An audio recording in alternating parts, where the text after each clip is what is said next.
This will be fun from in here. Hey Hi, everybody. It's November. It's November. And we are at Rosario Strait on the Northwest Pacific near the Lummi Indian Reservation.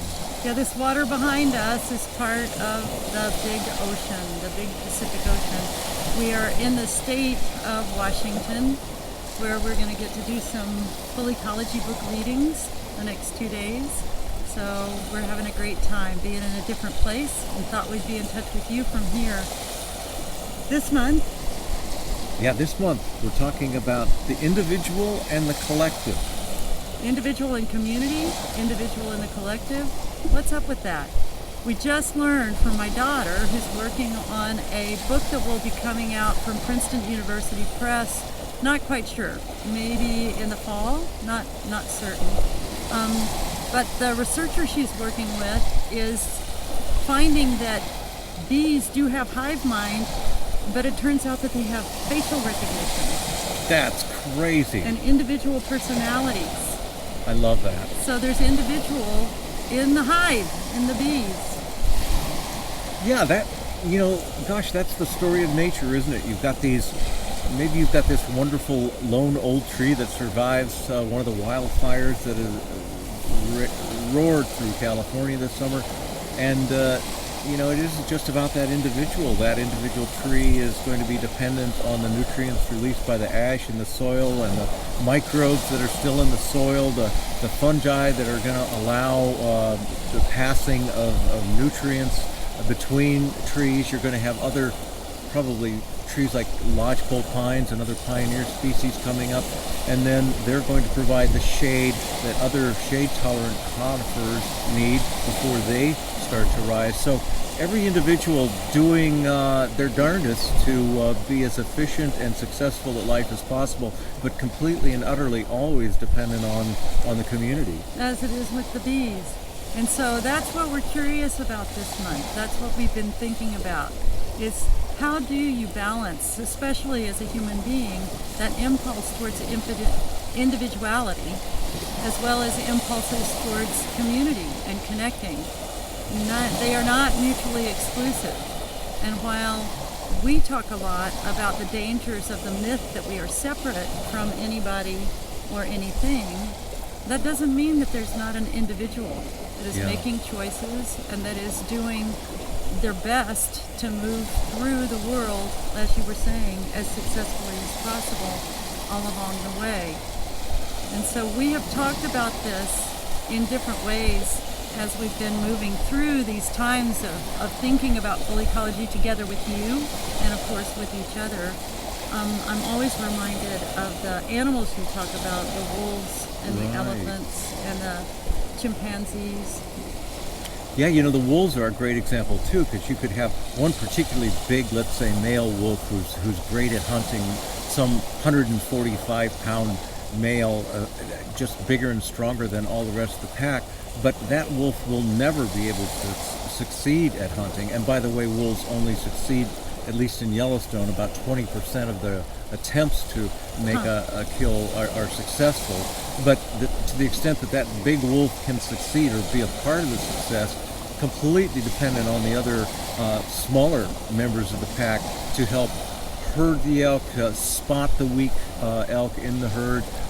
It's a real joint effort. It's a team sport. Nature is definitely, and genius is definitely a team sport. Yeah, that's what Einstein said, right? Yeah. Einstein, we found, said genius is a team sport. Yeah, and when you think about also, especially these days, but really any days in human experience, we come up against tough times, and many of us survive really significant trauma. And what we know is that trauma is best survived when we are in the company of others, when we're in community. We have to do it on our own, but that and recovery from substance addiction. And the other thing we know is that people are much less likely to struggle with dementia if they are in contact with other folks as the body gets older. Yeah, I think this is one of the sad things about having grown up a white male. the idea of a rugged individual was so strong, and I think still is, the need to not show vulnerability, the need to not ask for help because it makes you weak, is so against how we are wired as one of the many successful mammal species on this planet. That's simply a cultural affect that we can get rid of if we want, but we have to have the courage to reach out. And I think a lot of our problems are passed on from that sort of rugged individual mentality. It's been extremely destructive, and with climate change, not just knocking on the door, but walking across the threshold, we're going to really need that reach out more than ever. You know, often, too often, historically and unfortunately even still, when a voice like mine, a woman's voice, says what we need to do is be connected, we need to be relational, we need to be in community, when that voice is heard, it is cast aside as not being credible, as not being strong enough. But here's the thing that I would suggest around what you're saying about the rugged individual. It's an empirical question. And so is my urging people to consider community and relationship. It's empirical. You check it for yourself. You check and see if ever in your life you've actually been a rugged individual or known anyone who has. You know, at least people who do heroic things still have to eat, and the food has to come from somewhere, and somebody prepares the food. Maybe they find the food and they prepare it for themselves, but that food is living beings who are helping the individual survive. So everything is dependent on the weave from which we emerge and upon which we depend our whole lives. And we've said this before, they're not just among humans, but there's simply no such thing as a rugged individual on planet Earth. You can't find it. Again, don't believe us, check it out for yourself. But that is so far from reality, and not just an illusion, but a destructive one, especially when one of the qualities we need most in the face of a big problem like climate change, or even COVID for that matter, is collaboration, is cooperation. And that's one of our great superpowers as a species. We're arguably the most, or certainly among the top few, most cooperative and collaborative species of mammal on the planet. So let's not bury that skill. Let's bring it out and dust it off and really see what we can do with it. And another thing that we can say is that it's not like we are suggesting something that's novel, something that's different, or something that not every single one of you has. Every one of us has this capacity to connect. And one of the ways we know is that you've lived up to now. And the reason you have done that is because you have been supported, and you have probably been supporting people and other beings. You've been tending to your environment all along the way, for better or for worse. You've been interacting with that environment and interacting with others. That's all we're saying, is we're constantly in relationship. So it's right there for us to rely on, to reclaim as our kinship, as our relationship, our birthright. Yeah, and it may be worth mentioning that in addition to things you just do as an individual for the sake of the planet, like turn the thermostat down and walk to work occasionally and minimize your driving, to the extent you can find actions you can take that are in collaboration with other like-minded people, that collaboration has a lot to do actually with your physiology, the set of your hormone levels, the status of your immune system. So as you move forward and become part of the solution in the face of something like climate change, to the extent you can have other people, one person, two people, an entire group or large part of your community at your side, the more success you'll have and the healthier you'll be in the process. Yeah, and so that, saying that, what Gary was saying, just a slightly different way, remember that you're here, I don't know how this will sound to you all, but you're here because you're needed. You are needed. and you are doing something, and your very own superpower, your very own contribution is vital to the well-being of the whole. So even as we speak of the well-being of community, and as we urge you to tend and care for your relationships and accept the care that is coming toward you, we also want to cheer you on for the superhero that you are, each and every one of you.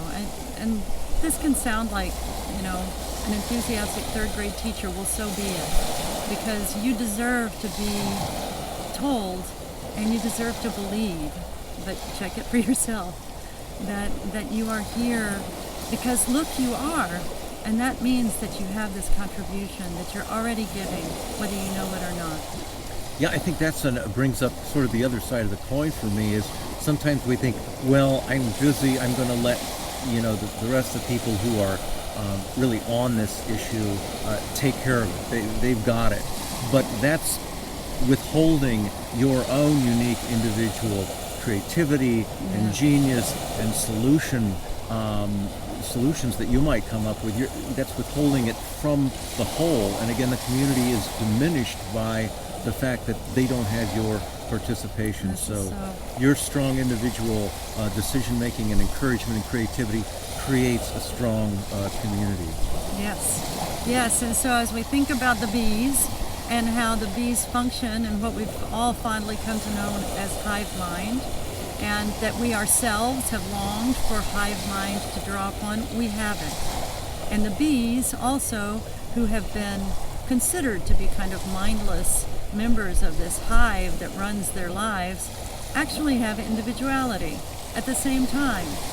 And they have face recognition. I wonder if they recognize other bees. I wonder if they recognize people. We're going to have to find out from this book. Yeah, it sounds incredible, and we'll keep you posted on that book and when it's available. Really cool.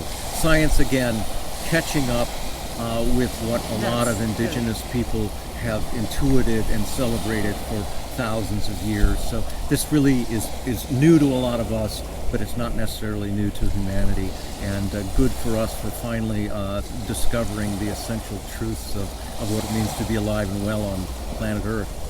Yeah, when we bring up, when we invite everybody to reconsider our impulse to separate thinking, we're not saying stop thinking from a separate standpoint. You can do both. That's a strong tool, but it's not the truth. The connection is the first truth. And then the separate thinking and the reductionistic thinking and science itself become great tools. The mind becomes a great tool in that context. So, yeah. So off we go down the coast toward Bellingham for readings on the Bainbridge Island, for a show at the Bainbridge Art Museum, and then finally back home to Montana. So hope everyone has a wonderful month, and keep doing good things for yourself and for the planet. We will see you, we hope to see you, on the 9th of November for the deep dive, 6 o'clock Mountain Time. Yeah, who knows if we're just going to say Mountain Time. If it'll be Daylight Savings or Standard again, who knows? Who knows? But we'll all keep up with it. We'll all get there. Happy November. Keep being the great individual you are. Bye for now. Bye.